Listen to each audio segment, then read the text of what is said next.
I think now I'm a high school teacher. I think anything below high school, y'all are superheroes. Like y'all are just amazing people.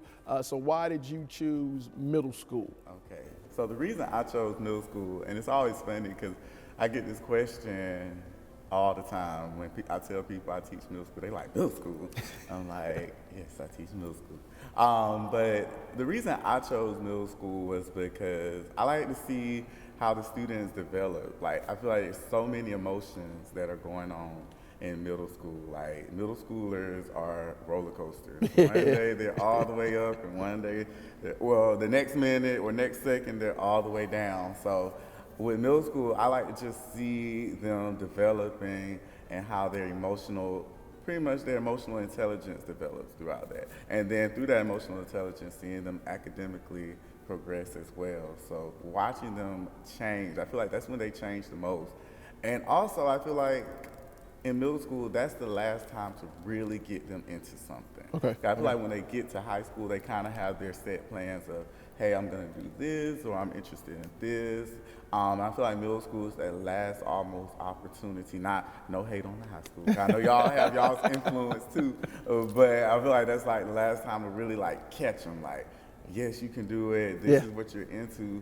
You know, pursue that when you get to high school. I feel like when they get to middle school, it's like, oh, okay, I really like science. So when I go to high school, I want to be on the science department. Or or not science department, but, you know, the science fair team. Right. Something like that. So middle school, that's what I chose.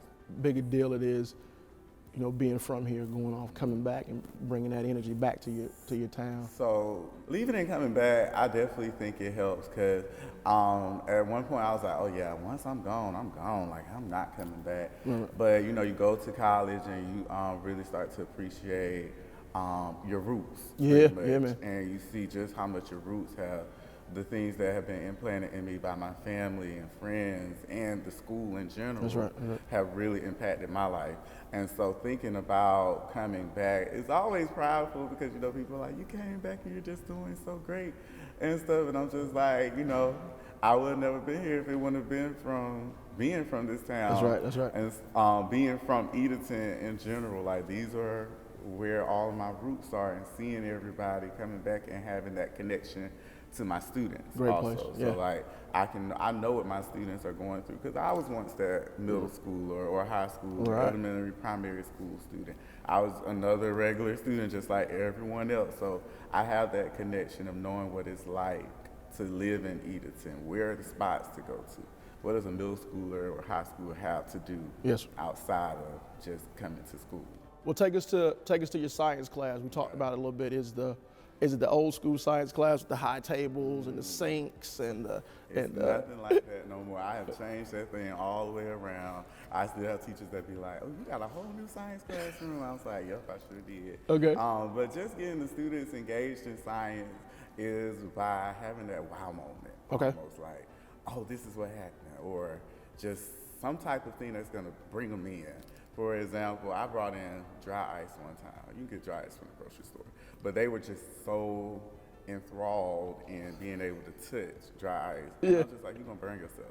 But they was like, I want to touch it. I want to touch it. You get what I'm saying? It's just the fact that you're bringing something in that they can interact with, you know, on a daily, like you can get dry ice from anywhere pretty much. And so just bringing in simple things that they can interact with, or things like even TikTok things. A lot of times my kids come to me and they're like, can we do this TikTok experiment? And I'm just like, okay, let me see if I can find a standard that can go with this TikTok experiment. You know what I'm saying? And be like, all right, let's relate that back to, so like, for example, we recently did Coke and Mentos. Everyone loves the Coke and Mentos thing where you put the Mentos in the Coke and it shoots up in the air and stuff. So I was like, all right. The kids was like, when are we going to do Coke and Mentos? We're talking about chemical reactions. So I was like, okay. So I went to get some Coke and Mentos, and we made a whole thing.